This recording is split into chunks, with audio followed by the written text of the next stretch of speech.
కేంద్ర ప్రభుత్వం ఒక్క మాట కూడా చెప్పలేదు. అలానే మాట ఏంటంటే ప్రతి 20 సంవత్సరాలకు 25 సంవత్సరాలకు ఒకసారి డీలిమిటేషన్ ప్రక్రియ. తెలంగాణ రాష్ట్రంలో 17 సీట్లు ఉన్నాయి. సపోజ్ 17 సీట్లు తీసివేతలు కూడికలు ఉంటాయి తప్ప సీట్లు తగ్గేటువంటి ప్రసక్తి లేదని చెప్పి ఇప్పటికే కేంద్ర ప్రభుత్వం డీలిమిటేషన్ చేసే ముందు దేశవ్యాప్తంగా పార్లమెంట్ సీట్లు కూడా పెంచాలని భావిస్తారా, ఓట్ల ప్రకారంగా పెంచుతారా లేకపోతే రేషియో ప్రకారం పెంచుతారా అనేది ఇంకా క్లారిఫై కాకముందే పుట్టినట్టుగా ఏమీ లేనప్పుడే ఈ రాజధాని చేరడం మంచిది కాదు. వాస్తవంగా ప్రతిపక్ష ప్రాంతీయ పార్టీలుగా ప్రజలకిచ్చిన హామీలను పరిష్కరించే సత్తా లేక కొలిపి పబ్బం గడుపుకునే ప్రయత్నంలో భాగం తప్ప ఇక్కడ కూడా లేదు. మేము కూడా అంటా ఉన్నాం, ఎలక్షన్ కంట్రోల్ ప్రోగ్రెస్ స్టేట్ అని అంటున్నారు. ఆ ప్రోగ్రెసివ్ స్టేట్స్ కి ఇన్సెంటివైజ్ చేయాలి తప్ప ఇన్సెంటివైజ్ చేయాలనేటువంటిది ఎవరికి కూడా లేదు. కాబట్టి ఇది ఏమీ రాకముందే దిగుజీ మాట్లాడడం అనేది సమంజసం కాదు, ఇది మంచి పద్ధతి కాదు. ఎప్పుడు చేయబోతా ఉన్నాం, డీలిమిటేషన్ లో గిట్లా ఉండబోతా ఉంది, సీట్లు పెంచబోతా ఉన్నాం, సీట్లు పెరిగే క్రైటీరియా గిట్లా ఉండబోతుందని చెప్పి మీరు మాట్లాడే కాదు. ఇప్పటికైనా దేశ పురోగమనంలో భాగం పంచుకోమని చెప్పి కోరుతున్నాం. ఇవాళ కాంగ్రెస్ పార్టీ కూడా బదలిపించే అంశం ఏంటంటే దేశం లెవెల్లో ఆలోచించాలి కానీ వాళ్ళు కూడా సంకుచితంగా ఆలోచించడం చాలా బాధాకరం. ఇలా కాంగ్రెస్ పార్టీ కూడా ప్రాంతీయ పార్టీ స్పష్టంగా అర్థమవుతా ఉంది. కాబట్టి డెఫినెట్ గా భారతీయ జనతా పార్టీ దేశం కోసం ఆలోచిస్తుంది, ప్రోగ్రెసివ్ గా ఆలోచిస్తుంది. ఇవాళ ఎవరైతే ప్రోగ్రెసివ్ నష్టం జరిగేటువంటి ఆలోచన ఎటుపై కూడా చేయదు. విధి విధానాలు వస్తే మీరు ఏమైనా మాట్లాడాలి కానీ ఏమీ లేనప్పుడు సోషల్ మీడియాను నమ్ముకొని లేకపోతే ఇట్లా అబద్ధ ప్రచారాల మీద ఎన్ని అడ్డదారులను తొక్కి అధికారాలను అరటంలో బాగా చేస్తుంది తప్ప ఏం లేదు. ఇవాళ మీరు చూస్తా ఉన్న హిమాచల్ ప్రదేశ్ లో ఇట్లా అబద్ధపు మాటలు చెప్పి ఏమైపోయింది, కుప్పకూలిపోయింది. ఇక్కడ తెలంగాణలో కూడా అబద్ధ ప్రచారం చేశారు. అలా మేము నిలువరించే ప్రయత్నం చేసాం. ప్రతిపక్ష పార్టీలుగా మీరు ప్రజలకు బాధ్యతంగా మీరు మాట్లాడాలి. ఏమైపోయింది ఏం చెప్పడం కాదు. 2,97,000 కోట్ల రూపాయలు బడ్జెట్ పెడితే 70,000 కోట్ల రూపాయలు ఖర్చు పెట్టలేకపోయినాం. మాకు అప్పులు పుడతలేవు చెప్పి అలా చేతులు ఎత్తేస్తున్నది మేం కాదు, చేతులు ఎత్తేస్తున్నది రేవంత్ రెడ్డి.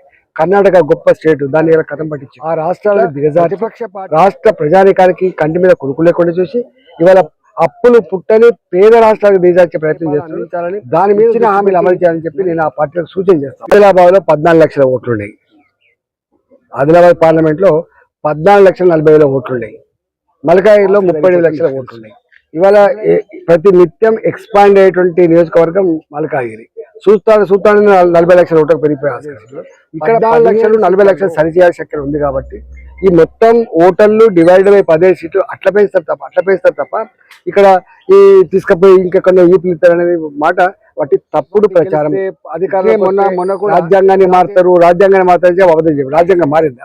రాజ్యాంగాన్ని మార్చగలిగే శక్తి ఎవరికి లేదని వాళ్ళ అర్థమైన తర్వాత కూడా అంటే కనపడుతున్న సాధ్యం కాదని తెలిసిన తర్వాత కూడా అబద్ధం ఆడుతున్నారంటే వాళ్ళు ఎంత మోసకారులో, ఎంత అబద్ధాల కోరులో, ప్రజలు ఎట్లా వంచే ప్రయత్నం చేస్తారు.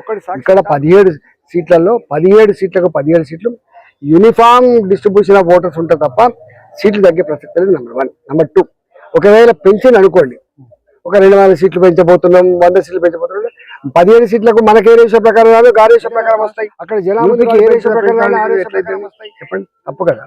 అసలు ఎట్టి పరిస్థితులు కూడా ఇవాళ భారతీయ జనతా పార్టీకి, నరేంద్ర మోడీ గారికి నేషన్ ఫస్ట్ తర్వాత పార్టీ. నేనేమంటున్నా, ఇవాళ నేను ఒక్క మాట అంటున్నా, ఈ 77 సంవత్సరాల భారతదేశ చరిత్రలో అన్ని రాష్ట్రాల ప్రజానీకం ప్రధానమంత్రిని యాక్సెప్ట్ చేసేది ఫస్ట్ టైం చూస్తున్నాం.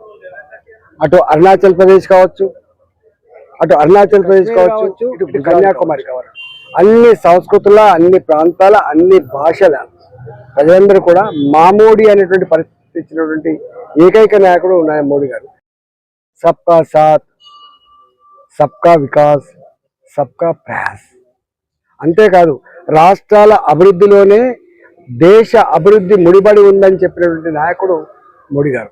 ఇవాళ మీరు నేషనల్ హైవేస్ నిర్మాణం జరిగితే కేరళకు మాత్రమే అది అధికారం లేకపోయినా తమిళనాడులో జరుగుతూ ఉంది, తెలంగాణ జరుగుతూ ఉంది, కర్ణాటక జరుగుతుంది.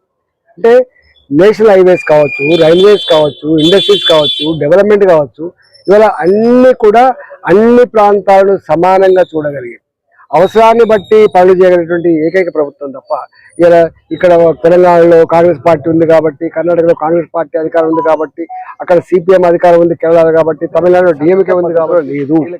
నేను పాత ఆర్థిక మంత్రిగా పనిచేసిన కేంద్రంలో కూడా నేను ఆర్థిక పరిస్థితి ఎక్కడ అట్లాంటి పరిస్థితి